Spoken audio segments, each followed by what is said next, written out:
പശ്ചിമേഷ്യയെ മുൾമുനയിൽ നിർത്തിയ Iran Israel സംഘർഷത്തിന് താൽക്കാലിക വിരാമം. ഒരു ദിവസം നീണ്ടുനിന്ന ആക്രമണങ്ങൾ ഇരുവിഭാഗവും അവസാനിപ്പിച്ചു. അമേരിക്കൻ പ്രസിഡന്റ് ഡൊണാൾഡ് ട്രംപിന്റെ ഇടപെടലാണ് നിർണായകമായത്. ലബനോനിൽ ആക്രമണം തുടർന്നാൽ തിരിച്ചടിക്കുമെന്നാണ് ഇറാന്റെ മുന്നറിയിപ്പ്. ഇറാനുമായുള്ള ബന്ധം തുടർന്നാൽ ലബനോന് ഭാവിയില്ലെന്ന് അമേരിക്കയിലെ ഇസ്രായേൽ നയതന്ത്ര പ്രതിനിധി യഹിയേൽ ലെറ്റർ പറഞ്ഞു. വിവരങ്ങളുമായി മധു കൊട്ടാരക്കര അമേരിക്കയിൽ നിന്ന് ചേരുകയാണ്. Madhu Kottarakkara, good morning, good evening. അപ്പോൾ ഡൊണാൾഡ് ട്രംപിന്റെ ഇടപെടലിൽ ഒരു താൽക്കാലിക ആശ്വാസമുണ്ട്. എന്നാലും ഈ ലെബനോനിലെ പ്രശ്നം അങ്ങനെ നിൽക്കുന്നു. ഈ സമീപത്തുള്ള പല കാര്യങ്ങളും ഇതുമായിട്ട് കണക്റ്റഡ് ആണല്ലോ. അപ്പോൾ നിലവിലെ ഒരു അവസ്ഥ എന്താണ്? Good morning Hashmi Krishna. നിലവിലെ അവസ്ഥ താൽക്കാലികമായിട്ട് ഇത് നിർത്തി എന്ന് പറയാം.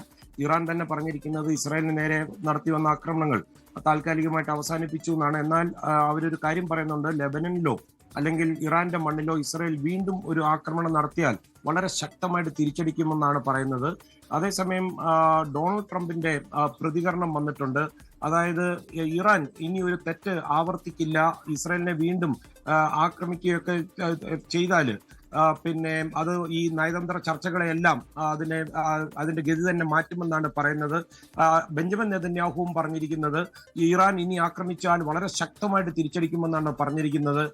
അതേസമയം ഇറാന്റെ പിന്തുണയോടെ പ്രവർത്തിക്കുന്ന ലെബനനിലെ ഈ ഹിസ്ബുള്ളക്കെതിരെയുള്ള സൈനിക നീക്കങ്ങൾ ഇസ്രായേൽ അവസാനിപ്പിക്കില്ലെന്നാണ് ബെഞ്ചമിൻ നെതന്യാഹു പറയുന്നത്. അതുകൊണ്ട് തന്നെ ഇത് എത്രത്തോളം നീണ്ടു നിൽക്കുമെന്ന് ഉള്ള ഒരു സംശയം ബാക്കി നിർത്തുന്നുണ്ട് ഈ പ്രസ്താവനകൾ. ഇറാനുമായിട്ടുള്ള പൂർണ്ണമായിട്ട് അവരുമായിട്ടുള്ള ബന്ധം ഉപേക്ഷിച്ചില്ലെങ്കിൽ ലെബനൻ ഇനി ഒരു ഭാവി ഉണ്ടായിരിക്കില്ലെന്ന് ഇന്ന് ഫോക്സ് ന്യൂസിനോട് സംസാരിക്കുമ്പോൾ ഇസ്രായേൽ അംബാസഡർ യഹിയേൽ ലെറ്റർ പറഞ്ഞു. യുണൈറ്റഡ് സ്റ്റേറ്റ്സും അതുപോലെ ഇറാനും തമ്മിലുള്ള നയതന്ത്ര ചർച്ചകളെ ലെബനനുമായിട്ട് കൂട്ടിച്ചേർക്കാനാണ് എല്ലാ കാലത്തും ഇറാൻ ശ്രമിക്കുന്നതെന്നാണ് അദ്ദേഹം ആരോപിക്കുന്നത്. എന്നാൽ ഈ ചർച്ചകൾക്ക് ലെബനനിലെ സാഹചര്യവുമായി ഒരു ബന്ധവുമില്ലെന്നാണ് ഇസ്രായേലിന്റെ നിലപാട്. ഹിസ്ബുള്ളയെ ലക്ഷ്യമിട്ട് നടത്തുന്ന ആക്രമണങ്ങൾ ഇറാനെ ബാധിക്കുന്ന വിഷയമല്ല, ഇറാൻ അതിലൊന്നും ഇടപെടേണ്ടതില്ലെന്നാണ് ഈ അംബാസഡർ പറയുന്നത്. അതേസമയം ഇസ്രായേലിന് ഒരു ശക്തമായിട്ടുള്ള ഒരു മുന്നറിയിപ്പ് US പ്രസിഡന്റ് ഡൊണാൾഡ് ട്രംപ് നൽകിയിരിക്കുകയാണ്. ശരിക്കും പറഞ്ഞ നെതന്യാഹുവുമായിട്ട് അത്ര നല്ല രസത്തിലല്ല ഈ ടെലിഫോൺ സംഭാഷണം അവസാനിപ്പിച്ചത്. ട്രംപ് പറയുന്നത് ഇനി അങ്ങ് ഒറ്റയ്ക്ക് യുദ്ധം ചെയ്താൽ മതി. അതായത് കഴിഞ്ഞ പ്രാവശ്യം ഈ ആക്രമണം നടത്തിയപ്പോൾ അമേരിക്ക അറിഞ്ഞത് അവസാന നിമിഷമായിരുന്നു.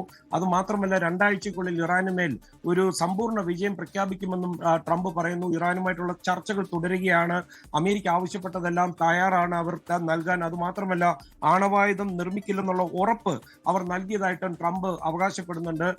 അതേസമയം ഐക്യരാഷ്ട്രസഭയിൽ ഇന്ന് മാധ്യമങ്ങളോട് സംസാരിക്കവേ US ഇറാൻ നയതന്ത്ര ചർച്ചകളുടെ നിലവിലെ സാഹചര്യം അമീർ സിയാദ് ഇറാനി വിശദീകരിച്ചത് ഇങ്ങനെയാണ്. അതായത് ഇറാന്റെ പ്രതിനിധിയാണ്, പാകിസ്ഥാൻ മധ്യസ്ഥത വഹിക്കുന്ന ഈ കരാറിന്റെ അന്തിമ രൂപരേഖ തയ്യാറായിക്കൊണ്ടിരിക്കുകയാണ്. പക്ഷെ ഇതിനൊരു പൂർണ്ണമായിട്ട് ഒരു വ്യക്തതയൊന്നും വന്നിട്ടില്ല. എന്നാൽ ഈ ചർച്ചകൾ തുടർന്നു പോകുന്നുണ്ട്, നിർത്തിവെച്ചിട്ടില്ലെന്നാണ് അമീർ വ്യക്തമാക്കിയിരിക്കുന്നത്. ഹാഷ്മി കൃഷ്ണ.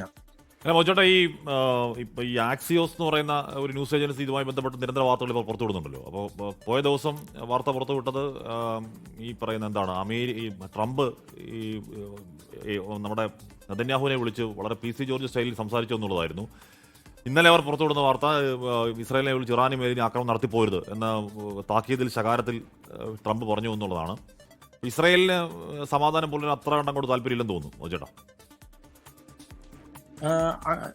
അങ്ങനെ തന്നെ പറയാം ഹാഷ്മി. ആക്സിയോസിന് നൽകിയ അഭിമുഖത്തിലാണ് ഡൊണാൾഡ് ട്രംപ് ഈ ഇസ്രായേലിനെതിരെയുള്ള തന്റെ കടുത്ത നിലപാട് പരസ്യമാക്കുന്നത്. പക്ഷേ ചില റിപ്പോർട്ടുകളിൽ കൂടെ നെതന്യാഹുവായിട്ടുള്ള സംസാരം അത്ര നല്ലതല്ല എന്നുള്ള ഒരു രീതിയിൽ നമുക്ക് കഴിഞ്ഞ ദിവസം തന്നെ അത് റിപ്പോർട്ട് ചെയ്യാൻ പറ്റി. തന്നെയല്ല, ഡൊണാൾഡ് ട്രംപ് വളരെ പ്രകോപിതനായിട്ടാണ് കഴിഞ്ഞ 24 മണിക്കൂറിനുള്ളിൽ NBCയുമായിട്ടുള്ള അഭിമുഖത്തിൽ നിന്ന് മൈക്ക് വലിച്ചെറിഞ്ഞ് പുറത്തു പോവുകയൊക്കെ ചെയ്തിരുന്നു. അതിന്റെ കാരണം ഒരുപക്ഷെ ഈ നയതന്ത്ര ചർച്ചകളൊന്ന് കരയ്ക്കടുക്കുമ്പോഴാണ് ഇസ്രായേൽ പമ്മിയിരുന്ന് ഇറാനെ ആക്രമിച്ചത്. അത് ട്രംപിന് അത്ര ഇഷ്ടപ്പെട്ടില്ല. അവർ തമ്മിലുള്ള നമ്മുടെ നാടൻ ഭാഷയിൽ പറഞ്ഞാൽ അലിയൻസ് ബന്ധം അവസാനിച്ചു തൽക്കാലത്തേക്കെന്ന് കരുതേണ്ടിയിരിക്കുന്നു. ലക്ഷ്മി കൃഷ്ണ. ഒരു വിധത്തിൽ എങ്ങനെങ്കിലും ഇതൊന്ന് അവസാനിപ്പിക്കാമെന്ന് വിചാരിക്കുമ്പോൾ കയറി ആക്രമിക്കുക. അപ്പൊ ട്രംപ് പറഞ്ഞു ഇനിയിപ്പോ അത്രയ്ക്ക് നിങ്ങൾക്ക് യുദ്ധം ചെയ്യണമെങ്കിൽ ഒറ്റയ്ക്ക് തന്നെ യുദ്ധം ചെയ്തോളാം. വിളിച്ചിട്ട് വളരെ മോശമാക്കി ഉപയോഗിച്ചുള്ള വർത്തമാനം നടത്തുന്ന പറയുന്നത്. അപ്പൊ നമുക്ക് അറിഞ്ഞൂടാ. അപ്പൊ അത് ക്ഷമയ്ക്കൊക്കെ ഒരു പരിധിയില്ലേടോ എന്നാണ് ചോദിക്കുന്നത്. അപ്പൊ നമ്മളെ ഒരു സിനിമയിൽ കേട്ടിട്ടില്ലേ, വെറുത്ത് കുട്ടിശങ്കരനെ ഞാനോട് ഒരു ഇഷ്ടപ്പെടാൻ തുടങ്ങിയെന്ന്. നമ്മളെ സീന മുഹമ്മദ് പറയാ ഇപ്പൊ ട്രംപിനോട് നേരിയ ഒരു ഇഷ്ടം തോന്നി തുടങ്ങി.